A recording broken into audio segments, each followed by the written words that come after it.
Assalamualaikum warahmatullahi wabarakatuh. Alhamdulillah hari ini kita bisa ketemu di pertemuan ke-13 pada mata kuliah jaringan komputer.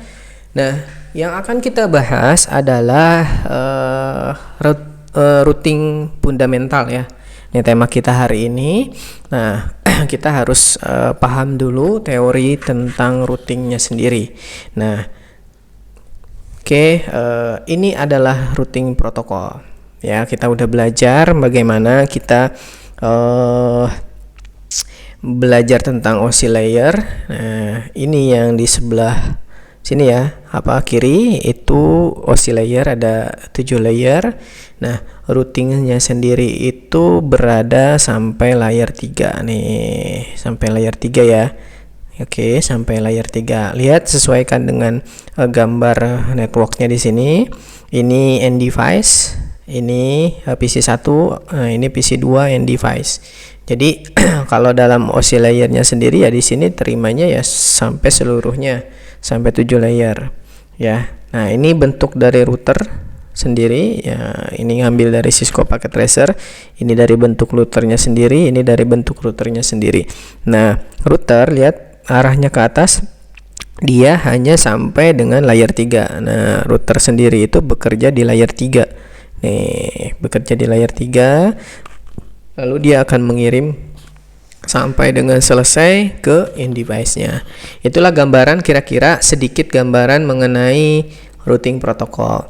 Nah, lalu ada apa aja mengenai router memilih jalur terbaik. Nah, ini ada yang namanya router menggunakan protokol routing statik dan dinamis untuk melakukan remote dan membangun tabel routing mereka. Lalu router menggunakan tabel routing untuk menentukan jalur terbaik mengirim paket gitu ya. Jadi ada beberapa ada 2 poin yang harus digarisbesari. Jadi si router ini bisa dibuatkan routing statis atau routing dinamis. Nah, itu biasanya untuk melakukan remote dan membangun tabel routing mereka. Nah, ketika tabel routingnya sudah ditentukan, maka dia akan mencari jalur terbaik untuk mengirim paket. Nah, ini contohnya seperti ini ya dalam gambar ya, ketika di gambar sebelah kiri, susunan gambar sebelah kiri di LAN di IP address yang 192.168.1.0/24. Nah, ini router pertama, router 1, ini router 2. Nah, ini mungkin gambaran sederhananya karena di sini IP addressnya di network yang berbeda. Di sini pakai network 1, di sini pakai network 3. Dilihat dari kelasnya ya, ini kelas C, berarti kita berpatokan karena depannya sama nih, 192.168, titiknya 1, berarti yang membedakan ini nih 1, di sini 3. Nah, ini nanti bisa dicari jalur terbaik. Di sini ada network lagi nih yang poin keduanya, poin 2 ya. Berarti di sini kita bisa mencari jalur terbaiknya. Oke, lanjut. Nah, masih di dalam router memilih jalur terbaik. Di sini ada jalur terbaik yang dipilih oleh routing protokol ialah berdasarkan nilai atau metrik yang digunakan untuk menentukan jarak untuk mencapai jaringan. Kayak gitu ya sederhananya. Metrik sendiri adalah nilai yang digunakan untuk mengukur jarak ke jaringan tertentu. Nah, jalur terbaik ke jaringan adalah jalan yang metrik terendah. Gitu ya.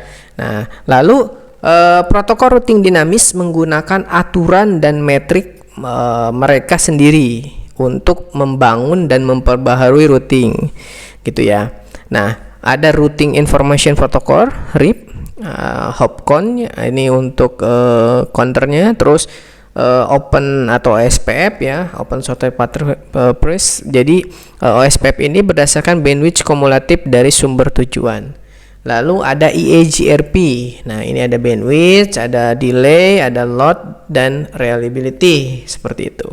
Nah, ketika semua bisa terkonfigurasi, maka ada yang namanya model load balancing. Ini walaupun bisa sih tanpa load balancing menggunakan satu routing, cuman kalau routernya satu mati ya seluruhnya biasanya akan mati. Maka Di sini ada fungsi yang namanya load balancing. Ketika router memilih 2 atau lebih jalur ke tujuan dengan metrik yang sama, maka router meneruskan paket menggunakan kedua jalur yang sama. Nah, ini load balancing dapat meningkatkan kinerja jaringan. Jelas, pasti kinerja jaringan itu bisa dibuat menjadi load balancing gitu ya, biar seimbang paket yang dikirim, gak numpuk atau nggak bottleneck di di jalur tersebut gitu. Nah, load balancing juga dapat dikonfigurasi untuk menggunakan kedua protokol routing dynamic dan static. Jadi dua-duanya bisa kita gunakan untuk load balancing. Misalkan dari R1 ya kan, tujuan kita PC1 ke PC2. Bisa aja kan dia melewati R1, R2, R3 masuk ke sini. Nah, dia juga bisa melewati R1, R4, R3. Jadi gitu ya. Jadi tanpa melewati R2 langsung bisa ke sini ya. Itu nanti dicari metrik terbaiknya oleh sistem yang ada di routernya sendiri itu. Lanjut, ketika routing kita bahas mengenai routing statik dan routing dinamis. Nah, kita bahas dulu routing statik. Nah, ini routing statik sendiri itu mempunyai default routing dari statik yang dilakukan setelah interface yang terkoneksi ditambahkan ke dalam tabel routing. Jadi default routing statik dapat dilakukan setelah interface yang terkoneksi ditambahkan ke dalam tabel routing. Nah, routing statik dikonfigurasikan secara manual gitu ya. Jadi nggak kayak otomatis gitu. Kita harus mengkonfigurasikan ini harus kemana gitu. Nah, untuk routing statik harus diperbaharui secara manual jika topologi berubah. Nah, ini yang agak repot ya. Jadi kalau ada tambahan jaringan ya, kita harus merubah gitu routing statiknya, atau ada topologi baru kita harus merubah juga. Nah, terus mengkonfigurasi routing statik ke dalam jaringan tertentu menggunakan perintah IP root, network mask, terus di dalamnya ada next hop IP, exit INTF. Nah, di situ kita harus bisa mengkonfigurasi menggunakan IP perintah IP root. Oke, mengkonfigurasi default routing statik menggunakan perintah IP root. Nah, ini dia 0.0.0.0, lalu spasi .0.0.0.0. Nah, ini adalah exit length-nya, lalu ada next hop IP-nya seperti itu. Nah, ini ada default routing static. Nah, kita lihat dari gambar yang ada pada penjelasan di sini. Ya, kita lihat di sini melihat gambar di R1. Nah, maka ketika kita proses R1 ya pada CLI-nya, command line-nya, nah, kita masukkan tadi tuh IP root-nya. Nah, ini sesuai dengan perintah yang memang ada di static untuk serial, lalu di exit. Maka ketika kita show-kan IP root-nya dengan gateway-nya nih, maka dia sudah terbentuk karena kita sudah masukkan gitu. Kenapa harus default? Ini defaultnya ya, default routing static itu 000. Jadi agar si IP ini nih ya, IP yang nantinya ada di cabangnya itu bisa terkoneksi. IP ini gitu bisa masuk. Ini hanya sebelah sini ya, belum DR2-nya. Karena di settingnya harus 2. Nah, ini untuk default routing static sendiri. Hanya beberapa config ya, 2 config atau 3 config juga sudah cukup kalau untuk routing default secara statik. Tapi kalau misalkan routing statiknya tidak default, kita punya metrik sendiri ya, mungkin ada tapi ada tambahan perintah lagi gitu pada routingnya, tidak segini gitu. Nanti kita bahas di Cisco Packet Tracer-nya. Oke, di routing statik sendiri, nah kita bisa melihat di sini ada yang sudah connected. Nah, ini akan terbentuk I/O-nya sendiri via, nah kita kan setting di R2 nih. Jadi routing statik R2-nya, nah ini kan beda, bukan 0.0.0.0 lagi ya, tapi ini sudah kita metrikan. Jadi sudah kita bentukan IP-nya untuk ambil yang dari seberangnya, ya. Ini network seberangnya kita ambil, kan di sini ada dua nih, ada 192.168.10, di sini 192.168.11. Jadi ada dua network yang berbeda, maka kita harus nge-route juga dua-duanya. Seperti itu ya. Nih, nge-route juga dua-duanya. Ini perlu diingatnya. Ini kan network yang berbeda, lalu di-insert, maka di sini sudah terbentuk ya. Ini untuk IP yang 10, ini untuk IP yang 11.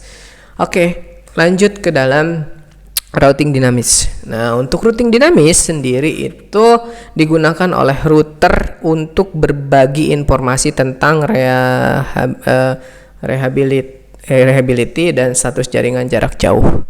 Nah, digunakan untuk memelihara dan memperbaharui tabel routing mereka secara otomatis. Kalau ini ada perubahan topologi, networknya nambah, maka dia akan secara otomatis ngerouting sendiri seperti itu. Nah, protokol routing dinamis untuk IP versi 4 dapat mendukung berbagai protokol routing dinamis IP versi 4, termasuk di sini ada EGRP gitu ya.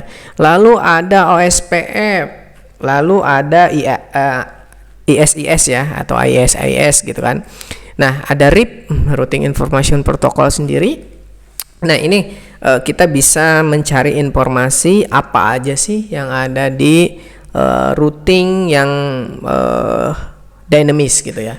Nah, ketika masuk ke dalam routernya, udah masuk ke dalam terminal ya, configuration, lalu kita ketikin router gitu kan, terus tanda tanya atau help gitu biasanya, maka akan muncul fungsi-fungsinya seperti itu. Ada BGP, EGRP, ICS, ISO, EGRP, mobile, ODR gitu. Dalam router itu ada fungsi-fungsi yang lain gitu.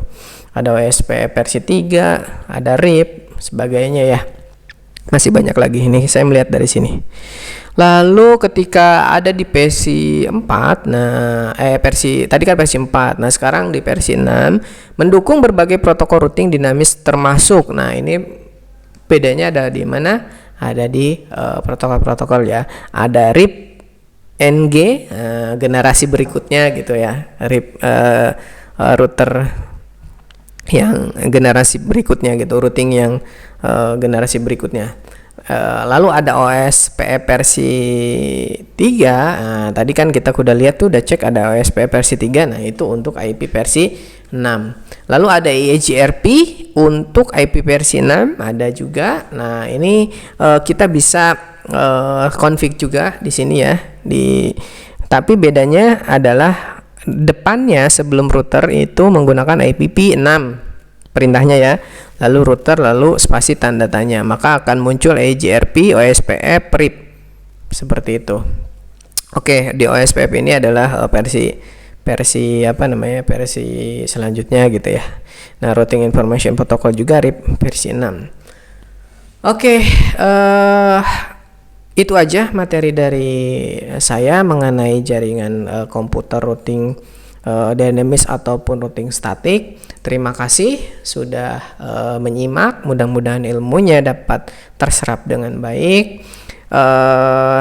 Stay positif, stay at home. Thank you. Terima kasih. Wassalamualaikum warahmatullahi wabarakatuh.